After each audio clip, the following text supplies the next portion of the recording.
Hello guys welcome back to my channel. आजकल फाइबरमा धेरै स्क्यामहरू हुन थालेको छ र धेरै सेलर्सले हजारौँ डलरसम्म लस गरेका छन् किनकि उनीहरूलाई थाहा नै हुँदैन कि उनीहरूको साथ कसरी स्क्याम हुँदैछ र उनीहरू आफै आफ्नो खुट्टामा कुलाडी हानिरहेको हुन्छ। पहिलो त स्क्यामर्स धेरै स्मार्ट तरिकाले काम गर्छन्। उनीहरू पहिलो सेलरलाई राम्ररी कन्फ्युज गर्छन् र ट्रस्ट बनाउँछ अनि लास्टमा उनीहरूलाई लुटेर चुपचाप बाटो लाग्छ। यदि तपाईँ पनि चाहनुहुन्छ कि तपाईँसँग भोलि यस्तो स्क्याम नहोस् भने यो भिडियो पुरा हेर्नुहोस् किनकि यो भिडियोपछि स्क्यामर्स चिन्न तपाईँको लागि बायाँ हातको खेल हुन्छ। यो भिडियोमा म तपाईँहरूलाई भन्ने छु कि फाइबरमा स्क्यामर्स कुन कुन तरिकाले तपाईँसँग स्क्याम गर्न ट्राई गर्छन् र यदि भोलि कसैले तपाईँसँग स्क्याम गर्न खोज्यो भने त्यो सिचुएसनलाई कसरी ह्यान्डल गर्ने। So let's start the video.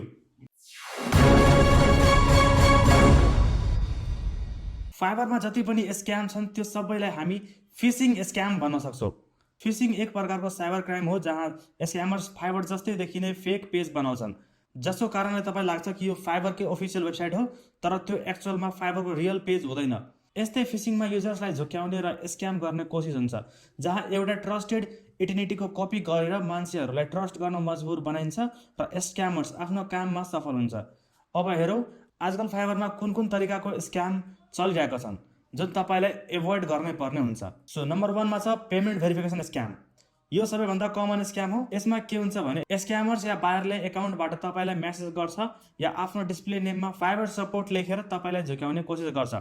स्क्यामर्सहरू फाइबरमा account बनाउँछन्, युजर नेममा ऱ्यान्डम नम्बर राख्छन् अनि डिस्प्ले नेममा फाइबर सपोर्ट लेख्छन्। प्रोफाइल पिक्चरमा फाइबरको लोगो राखेर कुनै पनि सेलरलाई टार्गेट गर्छन्, कुनै पनि भन्नाले पनि न्यू सेलरलाई टार्गेट गर्छन् अनि तपाईँलाई फिसिङ मेसेज या इमेज पठाउँछन् जहाँ क्युआर कोड हुन्छ।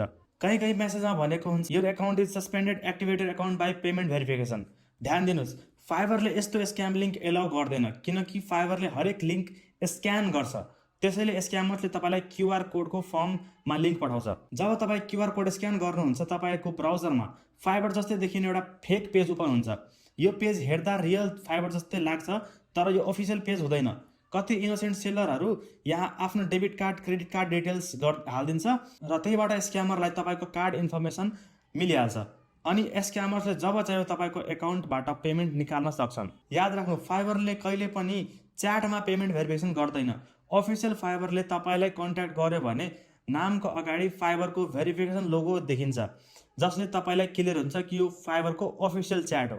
सेकेन्ड मेथड, केही बायर्सले तपाईँलाई मेसेज गर्छन् र भन्छन् उनीहरूले अर्डर प्लेस गरेको छन् तर फाइबरलाई पेमेन्ट भेरिफिकेसन मागिरहेको छ अनि उनीहरूले पनि सेम क्युआर कोड इमेज पठाउँछन् र भन्छन् यसलाई स्क्यान गर्नुहोस् ताकि तपाईँको अर्डर प्रोसिड हुन्छ। जब तपाईँ स्क्यान गर्नुहुन्छ फेरि त्यही fake page fishing page open हुन्छ जुन स्क्यामरले तपाईँलाई स्क्याम गर्न बनाएको हुन्छ। यदि तपाईँ फेरि पनि यहाँ आफ्नो डेबिट कार्ड या क्रेडिट कार्ड डिटेल्स एन्टर गर्नुहुन्छ भने तपाईँ आफै आफ्नो इन्फर्मेसन स्क्यामर्सलाई दिँदै हुनुहुन्छ। अब स्क्याम पेज कसरी चिन्ने? यदि तपाईँ अलिक फोकस गर्नुहुन्छ भने यो पेज धेरै मिस्टेक देखिन्छ। जस्तै टपमा स्विच प्रोफाइल लेखेको हुन्छ जबकि रियल फाइबरमा स्विच टु सेलिङ या स्विच टु बाइङ मोड हुन्छ बटन हुन्छ। त्यसपछि सपोर्ट च्याट भनेर म्यानुअल च्याट देखिन्छ जबकि फाइबरमा यस्तो म्यानुअल सपोर्ट च्याट एक्जिस्ट नै गर्दैन। स्क्यामर यही च्याटबाट तपाईँलाई गाइड गर्छ कि कसरी स्क्याम हुन्छ। कहीँ कहीँ त पेज फाइबर जस्तो पनि देखिँदैन, फन्ट्स डिफरेन्ट हुन्छ, डिजाइन एकदम बेसिक हुन्छ। यो सबै फ्याक्टर्सले तपाईँ इमिडिएटली बुझ्नुपर्छ कि यो स्क्याम हो। अर्को अभियस कुरा, फाइबर कहिले पनि तपाईँसँग पेमेन्ट इन्फर्मेसन माग्दैन। इभन जब तपाईँ सपोर्ट टिकट बनाउनुहुन्छ तब पनि फाइबरलाई गाइड गर्छ कि पर्सनल या फाइनेन्सियल इन्फर्मेसन सेयर नगर्नु। Number 2, seller email confirmation scam. केही बायर्सले तपाईँलाई मेसेज गर्छन् र भन्छन् उनीहरूले अर्डर प्लेस गरेका छन् तर फाइबरले सेलरको इमेल एड्रेस मागिरहेको छ जबकि फाइबरले बायरसँग यस्तो कुनै इन्फर्मेसन कहिले डिमान्ड गर्दैन। स्क्यामर्सले तपाईँलाई फेक पेजको स्क्रिनसट पनि पठाउँछ ताकि तपाईँ कन्भिन्स हुनुहोस्। यदि तपाईँले आफ्नो इमेल एड्रेस दिनुभयो भने तपाईँहरूलाई दुईवटा घाटा हुन्छ। पहिलो, फाइबरले तपाईँको च्याट एनालाइज गर्छ र पर्सनल कन्ट्याक्ट सेयर गरेको बापत तपाईँको एकाउन्ट टेम्पोररी डिजेबल या पर्मानेन्ट सस्पेन्ड पनि गर्न सक्छ।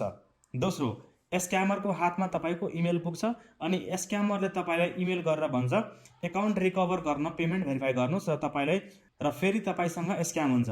त्यसैले यदि कुनै बायरले तपाईँसँग इमेल एड्रेस माग्यो भने डाइरेक्टली रिपोर्ट गर्नुहोस् किनकि त्यो बायर होइन, त्यो एउटा स्क्यामर हो। केही स्क्यामर्स तपाईँलाई लालच दिन्छ र भन्छन् टेलिग्राममा डिल गर्नु। यदि तपाईँ टेलिग्राममा गएर काम गर्नुभयो भने तपाईँलाई कुनै पनि पेमेन्ट दिनेवाला छैन। केही स्क्यामर्स इमेजभित्र एक्सटर्नल लिङ्क पठाउँछन्, किनकि डाइरेक्ट लिङ्क फाइबरमा एलाउ हुँदैन। याद राख्नु, कुनै पनि एक्सटर्नल लिङ्क कहिले पनि ओपन नगर्नु। यो थियो फाइबरमा चलिरहेको केही कमन स्क्याम्स जुन तपाईँलाई थाहा हुनै पर्छ ताकि तपाईँ उनीहरूबाट बच्न सक्नुहुन्छ। म आशा गर्छु यो भिडियोबाट तपाईँलाई यो स्क्यामबारे टु द पोइन्ट सबै कुरा क्लियर भएको छ। यदि तपाईँलाई यो भिडियो मन पर्यो भने लाइक गर्नुहोस्, च्यानललाई सब्सक्राइब गर्नुहोस् र बेल आइकन पनि अन गर्नुहोस्। यदि तपाईँको माइन्डमा कुनै क्वेसन या कन्फ्युजन छ भने कमेन्ट बक्समा सोध्नुहोस्। म डिस्क्रिप्सनमा आफ्नो वाट्सएप र इन्स्टाको पनि लिङ्क हालिदिन्छु, तपाईँहरू त्यहाँबाट पनि मेसेज गर्न सक्नुहुन्छ। म तपाईँहरूको क्वेसनको एन्सर दिन ट्राई गर्छु। अब नेक्स्ट भिडियोमा भेटौँला, तबसम्मको लागि आफ्नो ख्याल राख्नुहोस्। Thank you.